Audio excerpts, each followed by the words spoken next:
Assalamualaikum warahmatullahi wabarakatuh. Waalaikumsalam warahmatullahi wabarakatuh. Salam sejahtera untuk kita semua.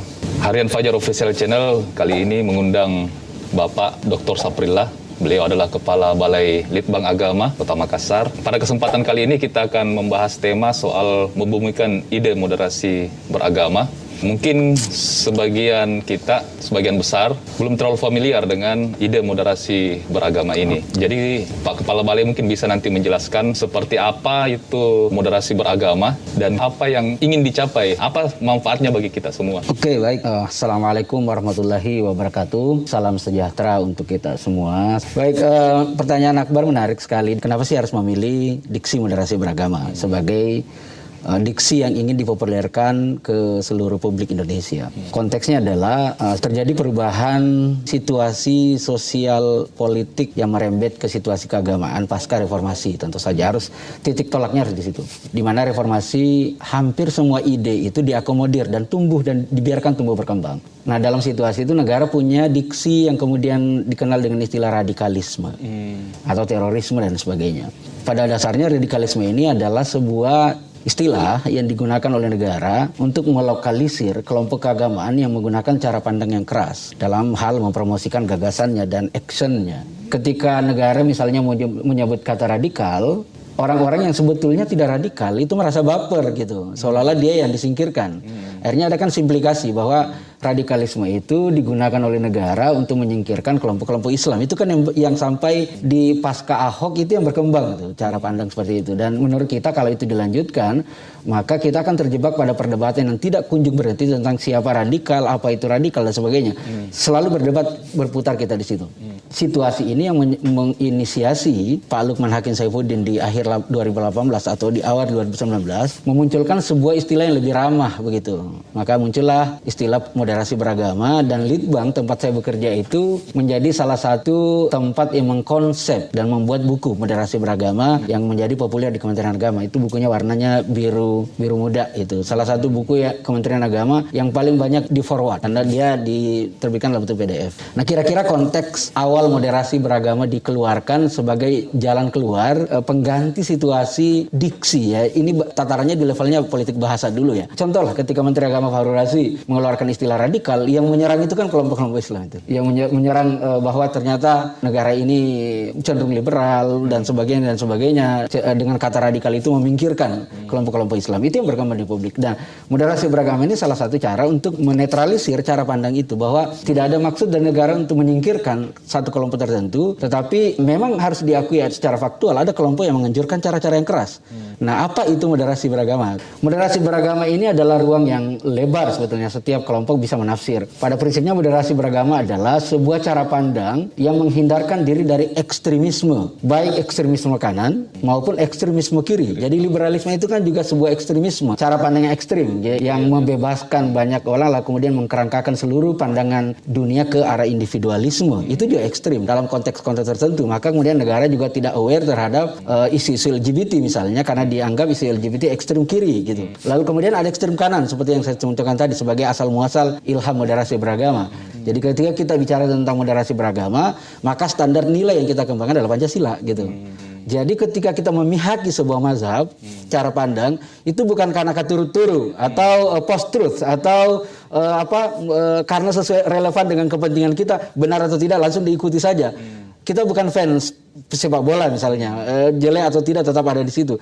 Moderat adalah menggunakan realitas, menggunakan nalar untuk memihaki sesuatu dengan kesadaran penuh bahwa yang kita pihaki itu benar begitu. Ini kan yang menjadi tantangan berat ya saya kira bagi orang-orang yang ingin membumikan ide moderasi agama ini. Salah satunya adalah media sosial yang selama ini cukup dipercayalah sebagai banyak penyebab terjadinya misinformasi. Dan ketika media sosial itu digunakan oleh juru-juru dakwah atau juru-juru agama yang memang sangat ingin menyebarkan pemahamannya, dalam tanda petik mungkin memaksakan ya pemahamannya kepada masyarakat. Media sosial ini kan media terbuka ya, egaliter sebetulnya media sosial itu. Semua orang berhak bermain di media sosial. Tidak ada yang boleh melarangnya kecuali aturan-aturan tertentu. Misalnya kontennya cenderung seksual, biasanya kan langsung di-ban oleh Facebook atau media sosial. Nah, media sosial ini ternyata dalam perkembangannya, kebetulan disertasi saya membahas ini secara spesifik. Media sosial ini ternyata menjadi ruang yang sangat menarik bagi kelompok kelompok-kelompok yang secara massa itu tidak ada atau kurang gitu. Misalnya kalau dalam konteks Islam, sebut saja bahwa di Sulawesi Selatan ini yang kuat itu kan NU dan Muhammadiyah, punya penganut yang primordial, turun-temurun dan sebagainya. Nah, tiba-tiba ada misalnya kelompok baru yang datang pasca reformasi, sebetulnya mereka tidak memiliki jamaah yang banyak. Mereka bergerak membentuk pesantren di klaster-klaster di pinggiran atau di tengah dan membentuk satu titik perjumpaan saja, dan itu juga tidak terlalu banyak orang mau ke sana. Nah, tiba-tiba media sosial ini memberi ruang bebas untuk berkreasi karena dia menembus batas siapapun. Bersama dan itu kelompok-kelompok lama NU dan Muhammadiyah merasa tidak perlu di awal-awal ya, tidak perlu bermain di media sosial karena jamaahnya sudah jelas begitu. Tinggal ceramah di mana-mana selesai. Nah, ternyata ada perubahan sosial belakangan. Di media sosial itu orang berpihak kepada ide keagamaan tidak lagi basisnya ideologi, tetapi relevansi. Sehingga saringan ideologis yang dulunya mungkin digunakan itu mulai pelan-pelan tergerus, lalu kemudian kita menggunakan relevansi dengan kepentingan kita sebagai individu. Sehingga idealnya siapapun kelompok agama, NU, Muhammadiyah, Salafi, itu kan punya pandangan tertentu. Juga saya pikir di Kristen, Pentakosta, denominasi Injili, kemudian Evangelis dan sebagainya, bahkan even Saksi Yehova juga punya pandangan keagamaan tertentu begitu. Tetapi ketika dia didorong ke ruang publik yang tidak homogen di sana, ada baiknya kita melengkapi publik dengan paradigma lain karena ada implikasinya gitu. Nah, implikasinya itu akan penguatan simbolisme yang cenderung nanti mengarah ke yang pandangan yang sempit. Misalnya saya contohkan, ketika ada umat Islam menyatakan selamat Natal itu haram, itu sebetulnya tidak ada masalah. Itu hak dia sebenarnya sebagai seorang personal memahami itu sebagai sebuah pandangan keagamaan. Dia percaya itu, dia punya dalil dan dia punya dasar, tidak ada masalah. Menjadi problem kemudian adalah ketika cara pandang ini dia gunakan sebagai standar untuk melihat orang lain. Ketika ketemu dengan orang lain yang berbeda paham dengan dia lalu mengatakan Anda lemah imannya, Anda kafir, di situ persoalannya. Dia menjadi standar kebenaran. Dia menjadi standar kebenaran karena dia tidak punya kesempatan untuk melihat kebenaran yang lain. Karena itu menurut saya moderasi beragama dalam konteks dakwah, setiap publik, setiap dai, siapapun dari kelompok manapun, sebaiknya menyertakan kelompok even dia tidak setuju dengan pandangan itu. Karena ulama yang mengeluarkan itu juga kapasitasnya kuat dan itu tradisi kita di pesantren kan. Tradisi kita di pesantren dulu. Itulah sebabnya anak-anak pesantren di Indonesia ini, pesantren misalnya dari Mangkoso, dari Asadiyah, dari pesantren di Jawa, pesantren klasik lah, itu lebih cepat menerima perbedaan pendapat karena memang di pesantren itu dibiasakan menerima banyak pendapat dari berbagai ulama. Berbeda pendapat. Meskipun itu nanti dilarang talfik. Talfik itu pindah-pindah mazhab. Itu dilarang talfik dalam pesantren. Tetapi tidak pernah para kiai itu memberi pendapat kepada muridnya, santrinya satu pendapat saja. Selalu dia mengatakan fihi darbani. Di dalamnya ada dua pendapat. Nanti di ujungnya di antara dua pendapat ini yang paling kuat dan pilih yang ini. Tetapi ini juga disertakan. Kepentingannya adalah ketika nanti ketemu orang yang berpendapat beda dengan kita, jangan-jangan ngambil pendapat ulama yang tadi. Nah kan berarti kecenderungannya untuk menganggap salah yang lain hilang seketika. Oh ya tahu beda pendapat dengan kita karena anutannya berbeda. Nah saya berharap dai-dai yang baru ini yang muncul di publik selain ingin mendapatkan popularitas juga bergerak bersama untuk menenangkan situasi. Benar, kebenaran itu ilutif sebetulnya. Kebenaran itu benar. Ketika orang berceramah itu merasa dirinya benar, tapi ada implikasinya. Karena kebenaran di titik kita sekarang ada tafsir dan setiap orang punya tafsir yang berbeda-beda begitu. Nah, itu konteksnya menurut saya media sosial mempercepat itu proses kekacauan paradigma keagamaan karena tidak dibarengi dengan sikap yang lebih adil terhadap ilmu pengetahuan keagamaan.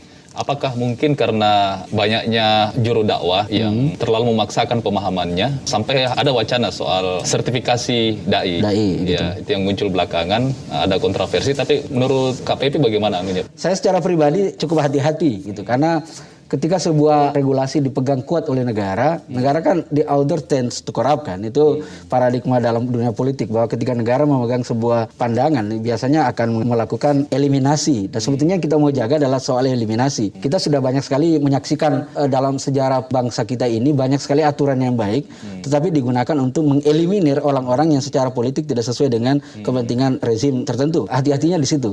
Nah, kalau sertifikasi dai nanti digunakan sebagai alat untuk peminggiran, ini akan persoalan. Kata terorisme saja, radikalisme saja, itu kelihatan ada yang merasa terpinggirkan, apalagi sertifikasi. Nah, kita lihat saja ini.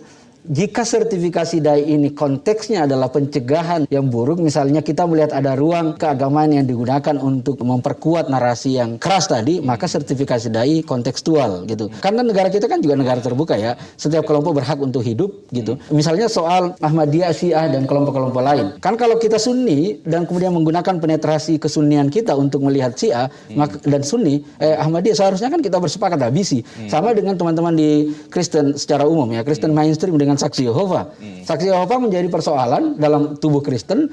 Saya melakukan penelitian tentang Saksi Yehova di Balikpapan. Di suatu ketika Kemenak Balikpapan itu mengundang saya sebagai peneliti, belum kepala balai, untuk menyelesaikan persoalan permintaan kelompok Saksi Yehova untuk memperpanjang izin rumah ibadahnya di salah satu ruko di Balikpapan, di Pasar Segar itu. MUI setuju, tapi yang menolak adalah PGI-nya. Jadi orang Kristen yang menolak karena menganggap Saksi Yehova itu bukan Kristen. Ada hal-hal yang fundamental dalam Saksi Yehova yang tidak disepakati oleh gereja mainstream. Sehingga bagi gereja, Saksi Yehova itu tidak masuk dalam aliran Kristen. Ya, dia pokoknya bukan Kristen lah bahasa kasarnya. Tetapi dalam nomenklatur keindonesiaan, Saksi Yehova masuk dalam bimbingan masyarakat Kristen begitu. Saksi Yehova masuk di situ. Karena Saksi Yehova ini kan direhabilitasi keberadaannya di tahun 2001 pada saat Gus Dur menjadi presiden. Dulu kan direhab oleh Gus Dur bersama dengan Konghucu gitu. Nah, kita diskusi dengan teman-teman Kristen di sana, saya bilang begini, jadi jangan menggunakan, karena kita dengan paradigma moderasi beragama, jangan menggunakan standar teologi di sini karena itu memang bukan Kristen. Kita menggunakan standar administrasi. Bahwa secara administratif Saksi Yehova itu masuk dalam di bawah bimbingan masyarakat Kristen atau Bimas Kristen. Yang kedua, kalau dibiarkan tidak memiliki tempat tertentu, maka lalu kemudian beribadah di rumah-rumah itu akan berbenturan dengan banyak sekali dengan umat Islam. Yang kedua, kalau dia dilokalisir di satu tempat, itu kan ada ruang untuk pengawasan. Jadi tidak harus egoisme teologi digunakan sebagai untuk menghabisi, tapi bisa melalui pendekatan pengaturan. Nah, dalam konteks keindonesiaan, Saksi Yehova, Ahmadiyah, Syiah punya hak hidup di Indonesia ini. Bahwa nanti dia berbeda dengan mainstream orang-orang di Indonesia, itu pekerjaan negara untuk menetralisir, memoderasi supaya perbedaan itu tidak berimplikasi menjadi kekerasan begitu. Karena kalau dia bernuansa kekerasan itu menjadi persoalan. Negara tidak boleh menghakimi kelompok tertentu sepanjang kelompok-kelompok itu tidak bertentangan dengan ide besar negara ini, misalnya soal kebangsaan dan nilai dominan negara ini perdamaian.